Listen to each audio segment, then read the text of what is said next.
Hey guys, welcome back to another episode of the Physiology Secrets podcast. I've got Tyler here today to talk a little bit about what he's doing in terms of his training and preparation for the upcoming Xterra Off-Road World Championships, so Off-Road Triathlon, and how his training's changed from, I guess, Ironman focus earlier in the year, and now he's transitioned across to shorter distance off-road, what he's doing to be able to make that transition as smooth as possible heading into the upcoming World Champs. So do you just want to give us a quick rundown for the guys who haven't raced Xterra or don't know much about the off-road racing side of things? Do you want to just give us a rundown of generally how the races work, the distances, and maybe what you're expecting in terms of, I guess, race times or typical race times for the course over in Hawaii? Yep, so majority of off-road tri, so whether it's a cross tri run by ITU or Xterra's, I guess the other big name, they're 1.5k swim, 30k mountain bike and 10k run. They vary a little bit more, they're not as rigid as some road racing, so bike courses often maybe 26k, 32k, sort of in that, but generally 30. Runs can be 10, 12, I think Maui might actually be 11, I'm not too sure actually, but so it sounds almost like Olympic distance, but generally a bit longer. So time-wise, I think 2.5 is probably more, like for an elite, probably 2.5 is more common than 2 hours for an Olympic. So it's sort of starting to push between that Olympic and 70.3 in terms of time out there. Maui itself, massive variation, mostly weather. I think weather plays a huge part. I think last year especially had a huge amount of rain, which just turned the bike course to absolute mud. But in terms of overall winners, so elite winners, they're sort of varying from 2.5 hours up to even 2:50, 3 hours if it's a real slow year. So you can see that massive variation in terms of age groupers. Again, 2:50 might get your first age group home, or 3 hours 10, something like that in a slower year. So that's about it. How it works really, swim, generally these races have a 2-lap swim with a short beach run. I don't really know why, it's just the way it is. One of those things they do. Yeah. So yeah, often it's a 2 750 metre laps with a short beach run in between. Maui's a proper ocean swim, so there are years where you see photos and there's just walls of white water coming in. So personally I look forward to that, but again, of course conditions vary, so it could be a mill pond, could be reasonable surf. I guess the other key thing is climbing, so lots of climbing on the bike and the run, and then technical skills come into it a lot more than a road race, so obviously on the mountain bike but also trail running, so just foot placement and things like that, so it's probably the big changes. So in terms of, I guess, bike and run, a hell of a lot more concentration required throughout the race. As you get fatigued, it becomes even more critical, so you're not rolling your ankle, you're not falling off. You're hitting turns as quick as you can. Then, like you said, it's going to change. That factor could dramatically change based on if the course happens to be a faster course because of conditions on the day, or a slower course. If you're out there for longer, potentially it's going to have a bigger impact in terms of you being able to stay upright, really, as opposed to just on the flat. If you're doing Olympic distance down beach road, you're on the flat, just hammering it for sort of 45 minutes at a time. That is a massive difference. I guess anyone that's done a road race knows that, especially if you're getting Ironman or 70.3 or even Olympic, you're on the bike, you can really switch off and just get in your zone and just sit there. But certainly off-road racing is different. There is no. The second you switch off is the second you find yourself lying on the ground. So, the course itself, the weather, and then overtaking is a different experience as well, because there's a lot of single track type stuff. So I find most guys at these sort of off-road races are, for lack of a better term, maybe a little bit more relaxed than some of the on-road stuff. So everyone's reasonably polite, and if you let someone know you want to come past, you may have to wait, just depending on the terrain, but people are pretty good in letting you go past. No one's trying to hold anyone up. So but that is something to take into account. Just actually did a mountain bike race the other week and tried to overtake someone at a bad spot and ended up lying on the ground. So things can happen really easily.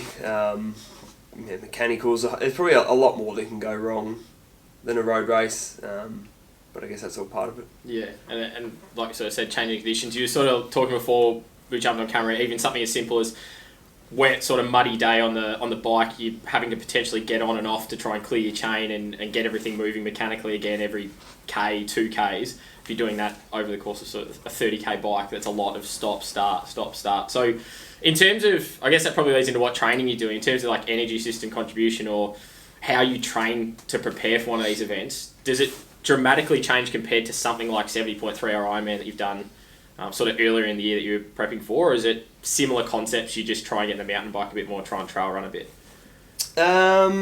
It looks very different. I guess we work off the same principles though. So in terms of load, and if we talk about load being, you know, if people that don't know, duration, frequency, intensity, I guess the goal is total training load's not dramatically different, it's just made up differently. So volume or duration is going to be way down, but intensity is going to be way up. So the fact that you don't need to do as many hours means that you can make those hours a bit harder and work on that side of things. So I guess the process is the same. So I'm going to be aiming, based on what I've looked at, to probably be looking around 3 hours. So maybe under on a good day, maybe over on a bad day. So I would hope 3:10 on a bad day, hopefully not too longer. So with that in mind, I'm probably going to build to a 3.5 hour type longer session.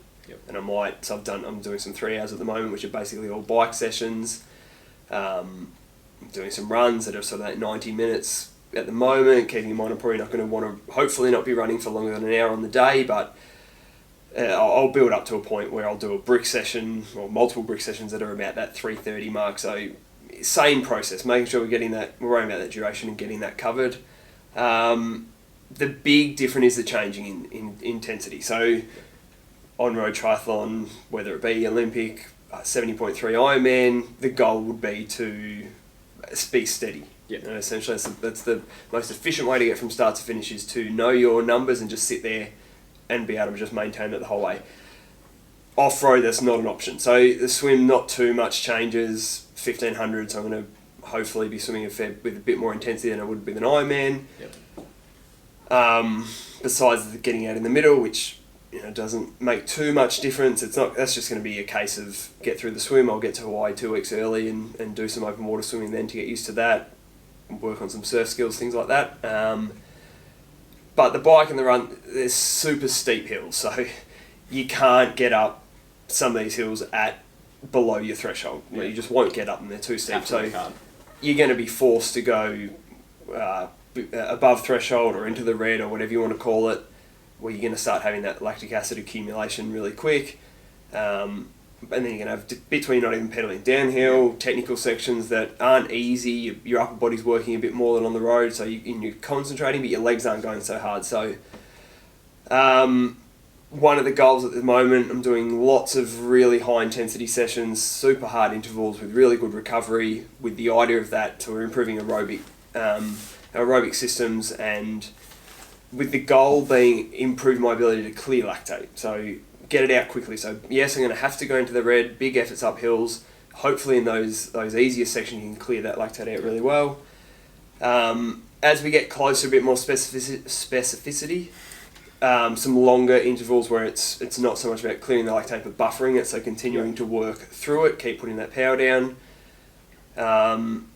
So similar type phases at the moment is what I do. I am doing long, slow, zone 2, what we call our zone 2 work for aerobic efficiency. When that gets closer to the race, those long sessions will become more fartlek type sessions, which are much more specific to the race.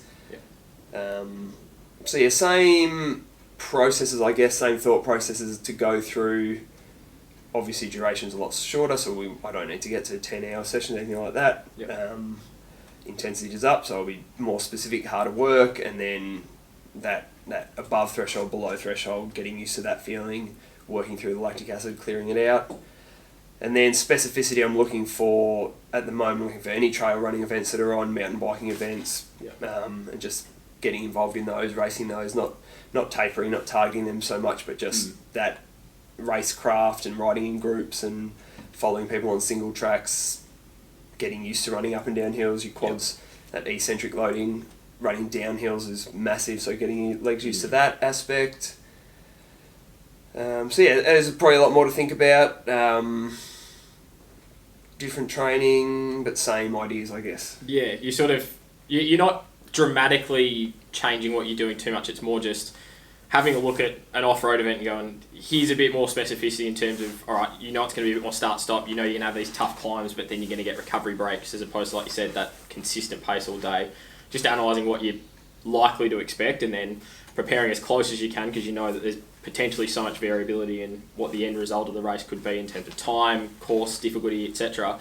You get as close as you can and hopefully you can put together a good race at the end. But in terms of that training aspect, and then like you sort of touched on with a bit more specificity, does it take a bit to transition between pieces of equipment as well? Obviously, you're going from a time trial bike on the road to mountain bike, trail shoes as well. You got a set of the Nike trail shoes as well that you're going to be using. Talk about them. What's the sort of gap between, I guess, your traditional triathlon setup where you got as much aerodynamics and as fast as you can to a slightly probably heavier mountain bike that's got dual suspension, getting used to playing around with suspensions and different types of shoes on the run. How much of a transition does it take, or how much time does it really take to get comfortable with that new set of equipment? I guess it depends. So I have been on my mountain bike semi-consistently, you know, not a lot, but probably every few weeks I've been on it at least once, so it didn't feel too foreign. It's much easier going from being on your TT bike to getting on your mountain bike. If I was to do this whole block and 6 months of road mountain bike and then get back to the TT, then that would be a problem. Position-wise, the aerodynamics aren't such a big deal, so you're much more upright, it's much more comfortable, wider handlebars.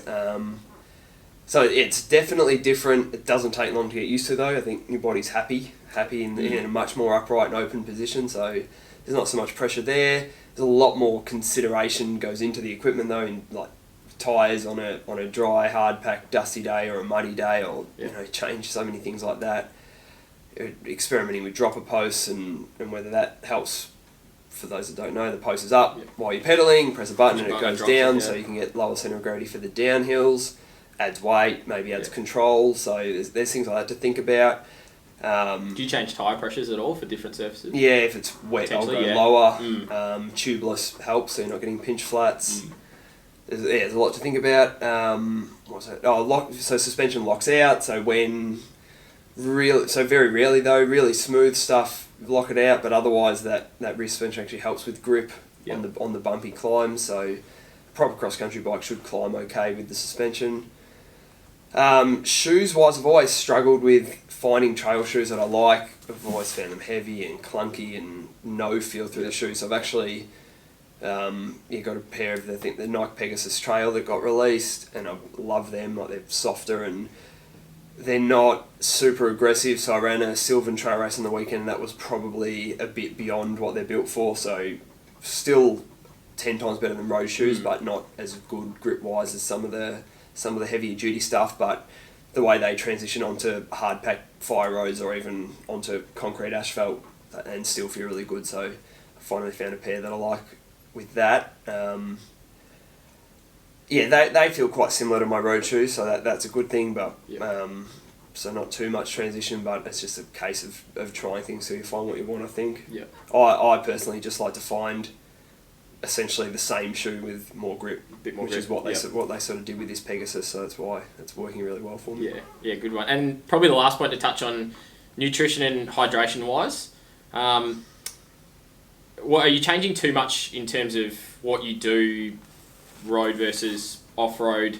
Given there's a change in sort of demand of the event, you're a bit more stop-start, is it easier or harder to get nutrition and hydration in? Plus probably the factor of, I know a lot of guys with time trial bikes these days have the inbuilt hydration system, so they can carry more fluid with them. Are you just then relying on stuff on course to pick up, or do you just go, I'm just going to have to make do with what I've got? How does that change? Yeah, I haven't looked into it too much. In terms of so 3 hours hopefully shouldn't be so vital. Not like a 4-5 or an Ironman where you're going to bonk, but I'm definitely going to need to take stuff on. How to do that's the issue. So many of the mountain bikes know you've got a drink bottle in the frame, it gets covered in mud, so it's just something to think about. It's hard to get out depending on where you're riding. There's almost no chance to take your hands off the bars to get it, so we'll ride the course beforehand and make some decisions, but I'll probably take a Camelback as an option, like grabbing that straw, Easy having to that get straw in your mouth straw, much easier. So it's Hawaii, so it's going to be hot and humid, and you're going to have to get fluid in, definitely fluid in.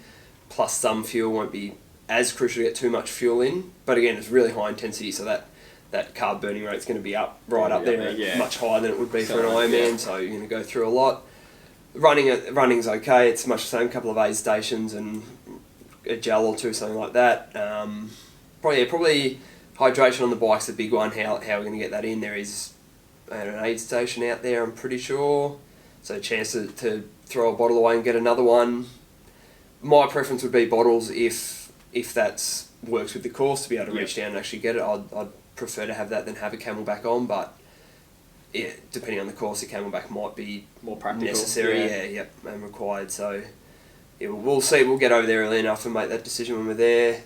We raced Taiwan last year, which was super hot and humid. Yeah. Similar, from what we heard, quite similar conditions and course to Maui, and I did notice use a bottle there, and that was fine. I didn't have any issues there, so that's probably the way I'll go. I think one bottle, maybe two on the bike, and the run. So yeah, we're probably looking at 20-minute swim, an hour and a half. Could be anywhere from an hour and a half to 2 hours on the bike. That's the big one with variation. So I guess half an hour's a massive change in duration. So that can change strategy a bit, and then probably 45 minutes up to an hour anywhere in there for the run conditions wise. So few unknowns going. Yeah, it's a lot at the moment. Hopefully a lot of stuff will be a bit clearer once we're there.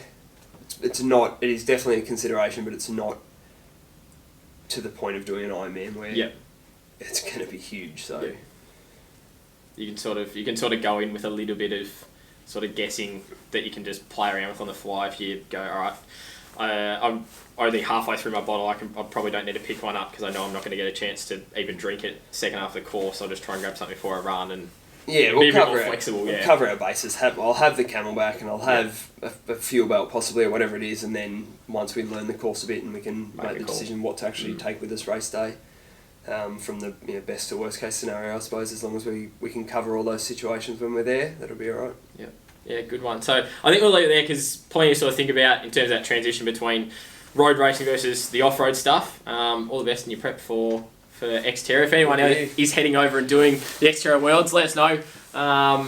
And let us know how you're going with your training. And if you need any tips or advice on what Tyler's doing, send us a message and we can definitely help you out. So hopefully you've enjoyed another episode of the podcast, and we'll see you in the next one.